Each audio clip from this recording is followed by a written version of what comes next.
হিন্দু শাস্ত্র মতে আত্মা ৮৪ লক্ষ জন্ম অতিক্রম করে মানব দেহ লাভ করে। এই মানুষ জন্মই একমাত্র জন্ম যেখানে জ্ঞান, বিবেক, বুদ্ধি এবং ঈশ্বরকে উপলব্ধি করা শক্তি পূর্ণরূপে থাকে। প্রাণী জগতের প্রতিটি জন্মই আত্মার শিক্ষার ধাপ। কোথাও প্রবৃত্তির শিক্ষা, কোথাও সহনশীলতা, কোথাও সংগ্রাম। কিন্তু মানুষ জন্ম হলো আত্মিক উন্নতির সুযোগ, কর্মফল পরিবর্তনের পথ এবং মোক্ষ অর্জনের একমাত্র ধাপ। তাই শাস্ত্র বলে জন্ম লভ পরম দুর্লভম, অর্থাৎ মানুষ জন্মই হলো অত্যন্ত দুর্লভ। এই দুর্লভ সুযোগকে কিভাবে মূল্যবান করা যায়, কেন এত জন্মের পর মানুষ রূপ পাওয়া যায়, এই নিয়েই আজকের আলোচনা। এই মানুষ জন্ম পাওয়ার আগে ২০ লক্ষ বার গাছপালা হতে হয়। অনেক গাছ হয়ে হয়ে শেষে তুলসী বৃক্ষ রূপে জন্ম নেওয়া হয় আমাদের। সেই তুলসী গাছ নারায়ণের পায়ে দিলে তখন উদ্ধার হয়। তারপর হয় ৯ লক্ষ বার মাছ, কাঁকড়া, চিংড়ি ইত্যাদি। যখন শঙ্খরূপে জন্ম হয় সেদিন জল থেকে মুক্তি লাভ হয়। তারপর হয় ১১ লক্ষ বার পোকামাকড়ের।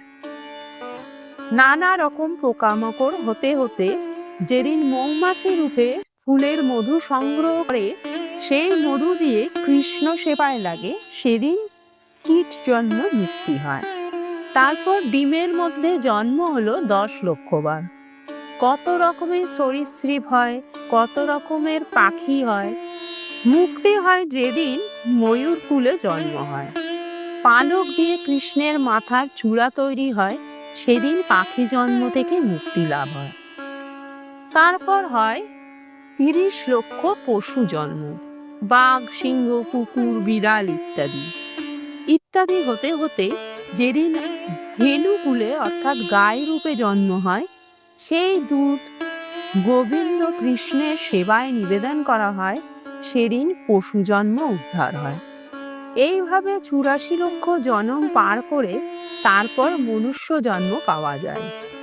শাস্ত্র অনুসারে একসময় প্রতিটি জীবাত্মাই ভগবানের নিত্য ধাম শ্রী গোলকে বৃন্দাবনে অবস্থান করত। কিন্তু ভোগের ইচ্ছা জাগ্রত হওয়ায় ভগবান অসংখ্য জড় ব্রহ্মাণ্ড সৃষ্টি করে। জীবাত্মাদের সেখানে পাঠান যাতে তারা তাদের ভোগ বাসনা পূর্ণ করতে পারে।